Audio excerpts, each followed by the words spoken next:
Loving. Growing up in Guyana, I went to school with at least one or two Dougla boys or girls from nursery to university. For the non Guyanese, a Dougla is someone who is of mixed race, and in Guyana, it's usually children born to Indian and Afro Guyanese parents. It wasn't a big deal when I was growing up, you just knew they had curly hair. And really, it wasn't until I was in my teenage years that I found out this meant their parents were different races. When I was at the university in Guyana, I dated a beautiful Indian guy who made me some delicious duck curry. This still wasn't a big deal among my friends. In Guyana, we coexist, making lovely Dougla babies and other mixed race children.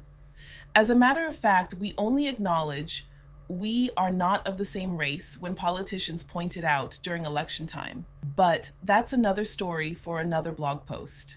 The point is, in my opinion, racism in the context of how it exists here in the United States does not exist in Guyana, so I've never really had to talk the subject of interracial marriage until now. Some time ago, someone shared with me a photo series done by a journalist who interviewed interracial couples. The journalist took photographs of interracial couples and wrote their stories about how family, friends, and the general public reacts to their love.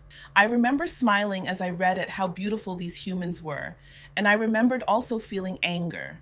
I was angry at the fact that we live in a world where someone needed to add a humanness to these couples and their relationship to show they are regular people and explain why this type of relationship should be seen as normal and accepted.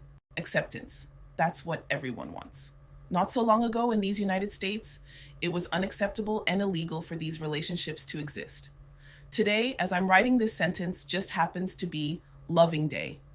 And we acknowledge that a Supreme Court ruled in 1967 to strike down laws in several states that banned interracial marriage. The decision was sparked by Loving versus Virginia, a court case involving Richard and Mildred Loving, an interracial couple from Virginia who married in 1958. Upon returning home after their wedding, they were arrested. How ironic they were, named Loving, and it was illegal for them to love each other. Can you imagine that it's only been 52 years since it's been legal to marry someone from another race? I started this chapter by talking about the stories in the photo series, but here's my own story.